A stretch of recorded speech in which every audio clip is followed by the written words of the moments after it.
Yo, yo, yo, what it do though? Just a baby. You already know, man. Back again with another Fireside Friday, wrapping up your week and giving you everything that you need to know.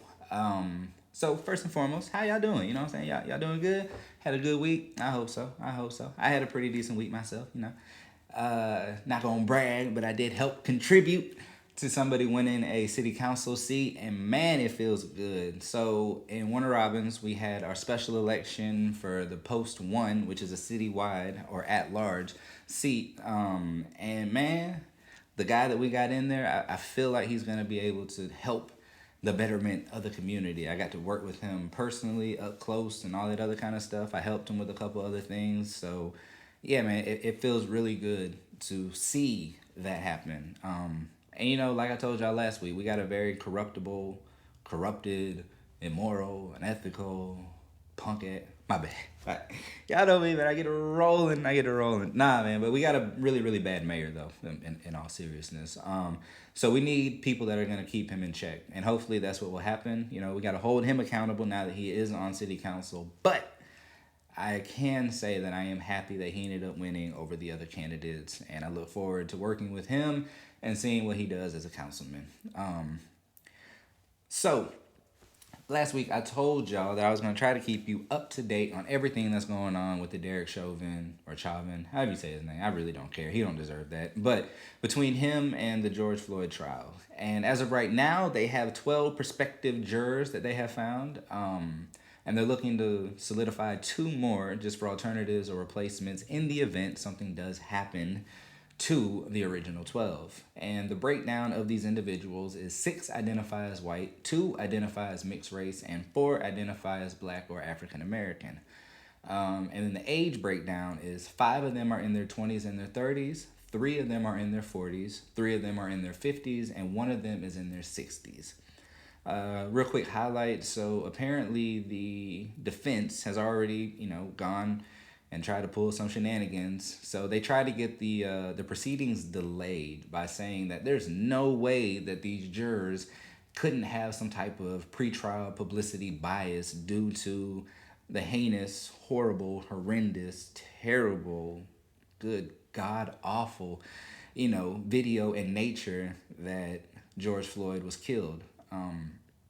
So the judge was like, nah, dawg. We're going to go ahead and keep rolling. So they are going to proceed and still slated to start on March 29th with the opening statements. And you guys already know how I feel about this. I feel that Derek, whatever his last name is, should be convicted on all 3 charges, should be thrown under the jail, like should not ever get a chance to see the light of day ever again. But I am not on the jury, and obviously I am pretty biased. But if you saw that, if you have a heart and you believe in human rights, then you also can probably come to the same conclusion. That motherfucker murdered that man, and there's no way around it. But whatever. So, speaking of George Floyd, there is a House Act that is being pushed called, I believe, the George Floyd Policing Justice Act. And what it tries to do, in their mind, are big changes to the way that policing happens or is operating in the United States. But there has been some proponents, mainly the Movement for Black Lives, which is a group of about 150 organizations have come together, and they have said that this just doesn't address the root issue. This has nothing to do with stopping the police brutality or the way that people are being killed, because it doesn't address the serious issues. And then it also proposes things that historically have not worked, such as trying to ban chokeholds because that didn't help prior to Eric Garner getting killed, trying to ban no not warrants because that didn't help Breonna Taylor from getting killed. So they say that a lot of these things are reactive rather than proactive. So they have, to a degree, denounced it in what has been called a scathing letter to congressmen. And then they also have their own thing that they want to push. I think it was created last July, and it's called the Breathe Act. And what it does is truly radically changes the ideas and the way that policing does actually operate in the United States by getting rid of mandatory minimums, life sentences. They want to abolish the DEA. So, they're really pushing for some very, very progressive radical changes. I don't really know how else to explain that, but I'm kind of with it. I think that some of the things that they're proposing are going to actually get to a cause. Um, excuse me. But this also brings back into account what we spoke about a couple times in the previous segments about defunding the police. And I know a lot of people don't like the term defunding the police because it sounds like fuck the police or abolish the police, but that's not really what it is. Real quick breakdown.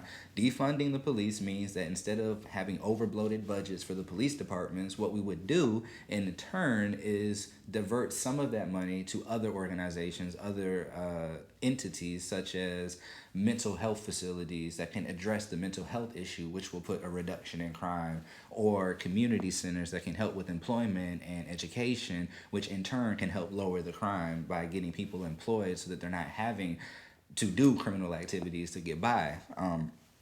You're never going to get rid of all crime. That's never going to happen. But you can actually make strides to make it easier to where cops don't have to respond to everything, which makes it easier for them not to have to use excessive force, even though they probably shouldn't, or they should start using their tasers instead of their guns, but they end up killing people because they responded to a mental health crisis, or they responded to somebody who was smoking weed, or they responded to somebody who had a toy gun in the park. R.I.P. Tamir Rice. Saddest thing I heard was he would have graduated 2020, y'all. Like damn, that shit hurts, man. But like I was saying, the movement for Black Lives has denounced the Housing Act, or not the Housing Act, my bad, the Police Justice Act of George Floyd. And as of right now, it doesn't look like the Breathe Act, which is the act that they proposed, that they created back in July, is really going to have a lot of political support. And I think that's a big issue, because if you're attempting to create new legislation, then you're going to have somebody bring it to the floor, and you're going to have somebody, take it to the Senate if it passes, and then you're going to have it brought back down. And I just don't think that the language that is put in there is really going to pass. So, oh, man. It's interesting. It's very, very interesting to see the things that are going on right now when it's in relation to criminal justice reform. And somebody who said they were going to do something about criminal justice reform, who really hasn't done much, is Mr. Biden. And you know what? That's not the only thing that he's kind of walked back. So if you recall, during the elections, the primaries and everything like that, he was very tough on Saudi Arabia and what he would do. I believe his words were he was going to turn them into a pariah. Well, as you can see, that was smoke up the ass or bullshit, or however you want to phrase a lie. Because instead of doing that, what he has done is continued to have the relationships that the Saudi Arabia and United States have, almost to the degree that Trump and them had. He's not doing like adoration and praise in the same way that Trump was adoring and praising the Crown Prince Mohammed, but he's not really doing much to call them out. And especially in the wake of everybody talking about the fact that this intel report is coming out that can explicitly explain how the Crown Prince had actually created a group of individuals that were in charge of the killing and the dismembering of Jamal Khashoggi, the Washington Post journalist who was killed over there in the consulate in Istanbul trying to get wedding papers and things like that. He was an outspoken dissident of Saudi Arabia and the Crown Prince in general. So certain things that Biden is doing is kind of like petty-ish. You know what I'm saying? He's not really addressing or acknowledging the Crown Prince as the true de facto leader of Saudi Arabia, and he's saying it's King Salman, even though he's about 85 years old and ailing and just sick and can't really do shit. And ever since 2015, MBS, Mohammed bin Salman, has actually taken over the reins of Saudi Arabia. And in the State Department of Biden's administration is also saying, we need to keep them as a strategic partner, seeing as they're the world's largest export of oil and a help or ally in fighting Iran or keeping Iran at bay in the Middle East. So they're going to continue doing what they're doing, meaning that this military-industrial complex is going to continue to swallow the world, and we're going to continue to try to act like the good guys, even though we're not actually doing the work of the good. So that's an issue that I have because I knew that Biden wasn't going to be progressive. I knew that Biden wasn't going to be radical, but I at least expected him to stand on certain campaign promises, and this was one of them because we have a very, very interesting relationship with Saudi Arabia, and the dynamics of that relationship, are going to be felt by the actions that he continues to take.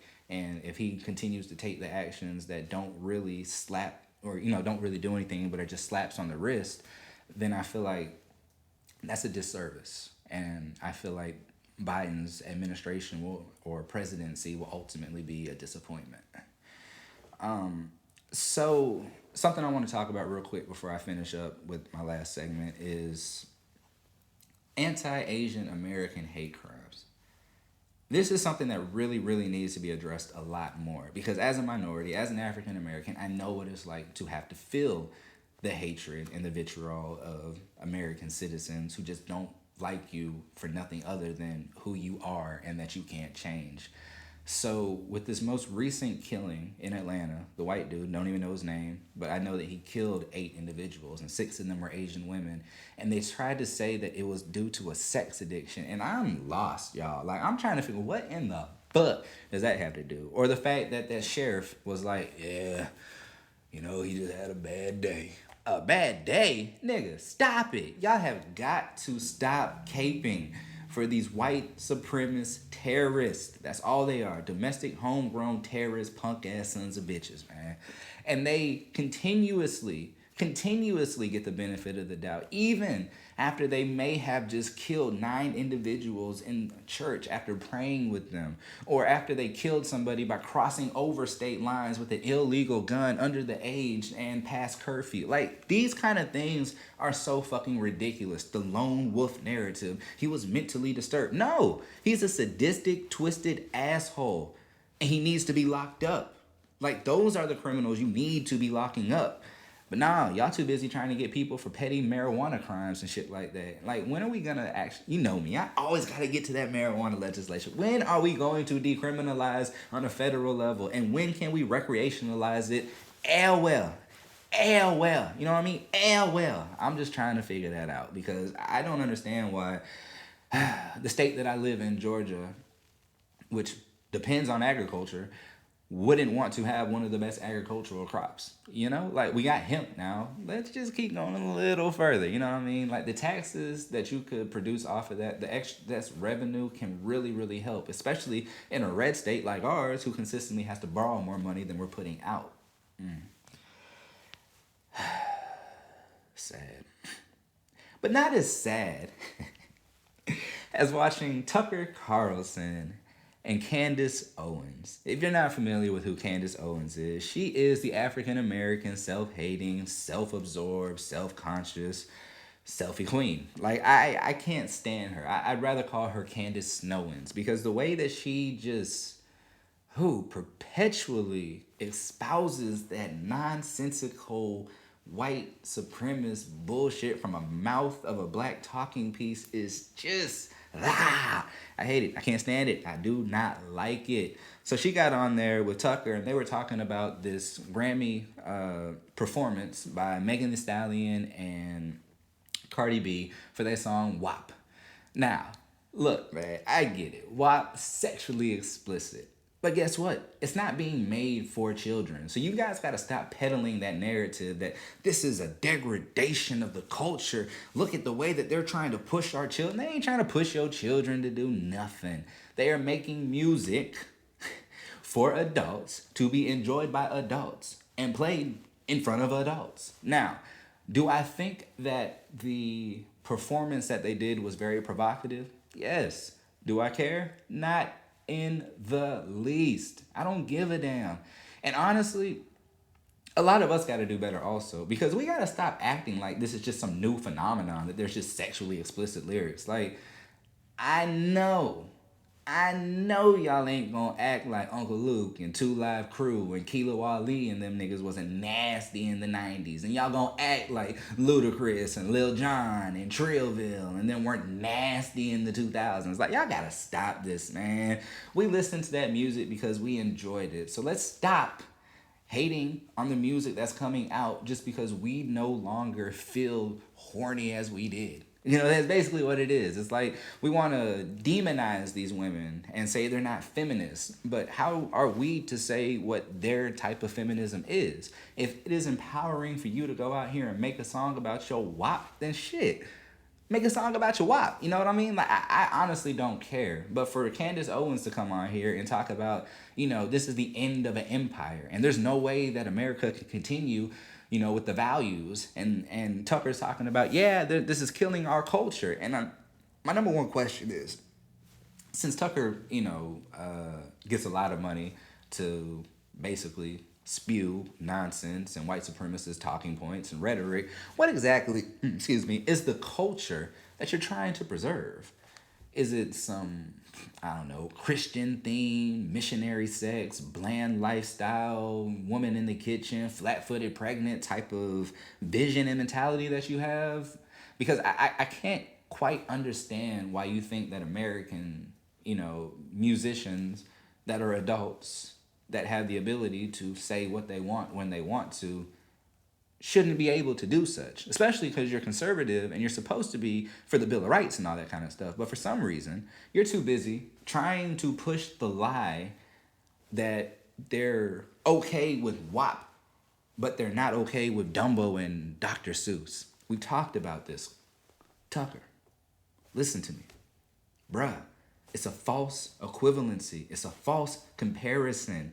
For one, Dumbo has not been taken away. What it has been done is taken off of kids' menus for Disney Plus, and therefore you have to go into a general membership to actually watch the movie. So if you want to watch it with your kids, you still can. Dr. Seuss decided with the estate, not him himself, because I think the nigga dead, but regardless, has decided that they don't want to sell 6 books that might depict racist, you know, depictions because, hey, they just didn't age well. And we probably don't need to sell them like that. Or maybe we can sell them on the black market and make even more money because we build an outrage over it. But it has nothing to do with cancel culture. And it's not a comparison or a fair comparison to say that people are approving of WAP, but they're not approving of this. What you're trying to do is create a false dichotomy between the two and make it seem like they're pitted against each other, but they're not. Dr. Seuss and Dumbo, yes, they are children's theme, but at the same time, those themes back then were a little racy, and we're deciding that, hey, you know, maybe it's not best for us to continue to push those kind of ideals.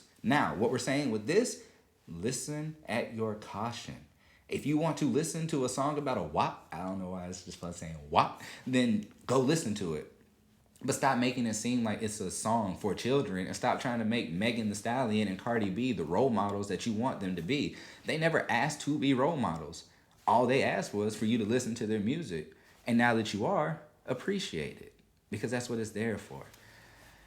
I don't know, man. It's wild to me. But I ain't gonna keep harping on that, man. Because I got some things I gotta go take care of before the end of the day. But you know we will be back next Friday. So you already know what to do, man. Like, hit subscribe, comment, check us out. You already know, man. I'm in here and I'm out there. Or I'm out there and I'm in here. Either way it goes, peace.